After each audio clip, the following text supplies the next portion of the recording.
আচ্ছা, আসসালামু আলাইকুম রহমতুল্লাহ। প্রিয় শিক্ষার্থী বন্ধুরা, আমরা যারা 2026 সালে দাখিল পরীক্ষায় নিয়মিত যারা উচ্চতর গণিত পরীক্ষা দিলাম তাদের জন্য আমরা কিন্তু আজকে ক সেটের বহু নির্বাচনী প্রশ্নের সমাধান কিন্তু নিয়ে এসেছি।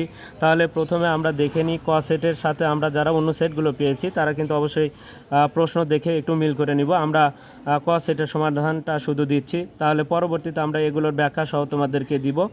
প্রথমে আসি 1 নম্বর যে প্রশ্নটি আছে, দেখো এখানে পি অফ এক্স সমান যে মানটা দেওয়া আছে পি অফ -1 এর মান কত হবে।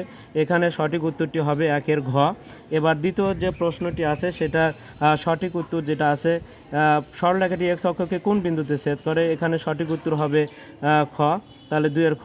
নিচের কোনটি 3 নম্বর যে প্রশ্নটি আছে, নিচের কোনটি প্রতিসাম্য রাশি, এখানে 3 ক নাম্বারটি অর্থাৎ ক নাম্বারটি কিন্তু সঠিক উত্তর। এবার 4 নাম্বার যে প্রশ্নটি আছে সাইন -25 π/3 এর মান নিচের কোনটি, এখানে সঠিক উত্তরটি হবে 4 ঘ। এবার আসি 5 নাম্বার যে প্রশ্নটি আছে আংশিক ভগ্নাংশের প্রকাশিত রূপ কোনটি, এখানে হবে 5 ক নাম্বারটি সঠিক উত্তর। এবার আসি আমরা 6 নাম্বার প্রশ্নের উত্তরটা দেখব। 6 নাম্বার প্রশ্ন আছে x-4 = 0 এবং y+3 = 0 রাখা দেওয়া ছেদ বিন্দু স্থানাঙ্ক কত, এখানে x এর মান হবে 4 এবং y এর মান হবে কিন্তু -3। তাহলে সেই ক্ষেত্রে প্রথমটা হবে 4, -3, তাহলে সেই ক্ষেত্রে 6 খ নাম্বারটি সঠিক উত্তর। এবার আসি 7 নাম্বার যে প্রশ্নটি আছে, এই উদ্দীপক থেকে আমাদের 3টি প্রশ্ন আছে, 3টার উত্তর করতে হবে। এখানে বলা আছে যে P of X Y Z চক্রকৌণিক রাশি, এটাও সঠিক। তারপরে 2 নাম্বার যেটা আছে সেটাও সঠিক এবং 3 নাম্বারটি সঠিক, তাহলে সেই ক্ষেত্রে 7 ঘ নাম্বারটি আমাদের সঠিক উত্তর। এবার 8 নাম্বার যে প্রশ্নটি আছে সেই সরলরেখা এত সমীকরণ সরলরেখার ঢাল কত, ঢালের সূত্র হচ্ছে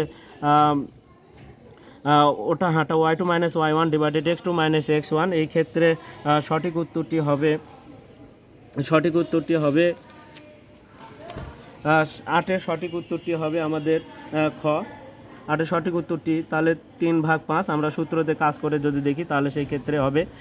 9 নম্বর যে সাইন থিটা হাফ হলে এত ব্যবধিতে অর্থাৎ দ্বিতীয় চতুর্ভাগে সাইন কিন্তু ধনাত্মক ট্যান কিন্তু ঋণাত্মক, তাহলে সেই ক্ষেত্রে 1 আর 3 নাম্বারটি সঠিক উত্তর। সেই ক্ষেত্রে তাহলে 1 আর 3 অর্থাৎ গ নাম্বারটি সঠিক উত্তর, 9-এর গ নাম্বারটি।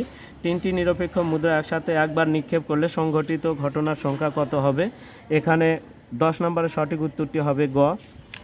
এবার আসি আমরা 11 নম্বর যে প্রশ্নটি আছে সেই প্রশ্নের সঠিক সমাধানটা আমরা দেখব।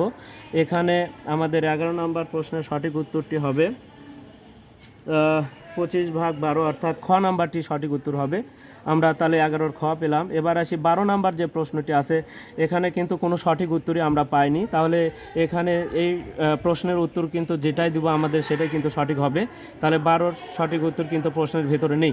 13 নাম্বার যে প্রশ্নটি আছে ধারাটির অসীমতক সমষ্টি কত, ধারাটির অসীমতক সমষ্টি 13 নম্বরের সঠিক উত্তরটি হবে ঘ 5/2। এবার আসি 14 নাম্বার যে প্রশ্নটি আছে এত এর বিস্তৃত মোট পথ সংখ্যা কত, এখানে সঠিক উত্তরটি হবে ঘ অর্থাৎ 10টি। অর্থাৎ এখানে কিন্তু ঘনের সূত্র করলে পাওয়ার 3 হয়, তারই পাওয়ার আবার 3, তাহলে 3 3 গুণ করলে 9 হয়, 9-এর সাথে আরও একটা পদ বেশি হয় সেই ক্ষেত্রে। এবার 15 নাম্বার যে প্রশ্নটি আছে সেটা মান কত হবে, এখানে 15 নাম্বারের সঠিক উত্তরটি হবে গ 12/13 15 নাম্বারে। এবার 16 নাম্বার -3 এবং -5 বিন্দুটি কোন চতুর্ভাগে অবস্থান করে, বাম দিকে 3 ঘর নিচের দিকে 3 ঘর অর্থাৎ তৃতীয় চতুর্ভাগে অবস্থান করবে, তাহলে 16 নাম্বারের সঠিক উত্তরটি হবে গ। 17 নাম্বার যে প্রশ্নটি আছে সেটার সঠিক উত্তরটি হবে ক্যালকুলেশন করলে আমরা সঠিক উত্তরটি পাচ্ছি হচ্ছে 17-র ক। এবার আসি 18 নাম্বার যে প্রশ্নটি রয়েছে সেটা সঠিক উত্তর হবে 18 নাম্বারের সঠিক উত্তরটি হবে খ।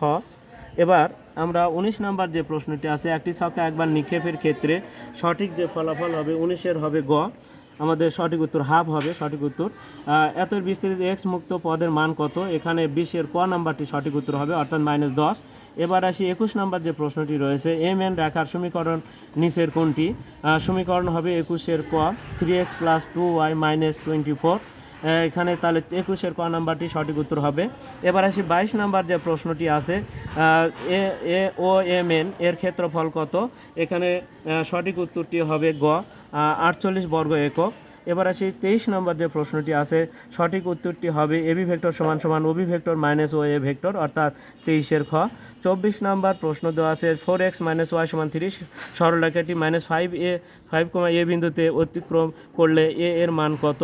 এখানে এর মান হবে হচ্ছে, আমরা যদি দেখি তাহলে সেই ক্ষেত্রে 3, তাহলে হচ্ছে 23 হবে। তাহলে সেই ক্ষেত্রে 24-এর সঠিক উত্তরটি হবে ক।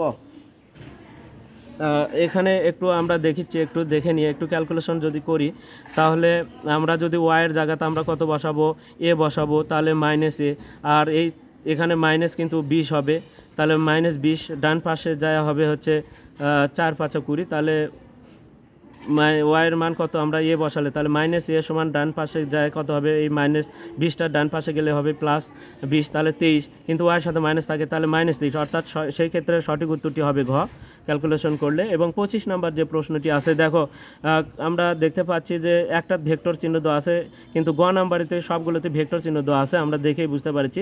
তাহলে সেই ক্ষেত্রে 25-এর যে সঠিক উত্তরটি হবে গ। প্রিয় শিক্ষার্থীরা, আমরা তাহলে 2026 সালে দাখিল পরীক্ষায় উচ্চতর গণিতের যে পরীক্ষা হলো তারই কিন্তু সঠিক উত্তরগুলো কিন্তু আমরা দেখে নিলাম। পরবর্তী ক্লাসে আরও আমাদের কিন্তু পরীক্ষা মোটামুটি দাখিল পরীক্ষা আজ থেকে কিন্তু শেষ হয়ে গেল। আমরা পরবর্তীতে যে এই প্রশ্নগুলোর ব্যাখ্যা সহ সমাধান কিন্তু নিয়ে আসবো। ততক্ষণ কিন্তু তোমরা অবশ্যই আমাদের পাশে থাকবে, এবং চ্যানেলটিতে যারা নতুন রয়েছে তারা অবশ্যই চ্যানেলটিকে সাবস্ক্রাইব করবে, এবং ফেসবুকে যারা আছো তারা অবশ্যই ফলো দেবে, এবং বেশি বেশি করে তোমরা লাইক, কমেন্ট এবং শেয়ার দেবে। আজকে এ পর্যন্তই, খোদা হাফেজ।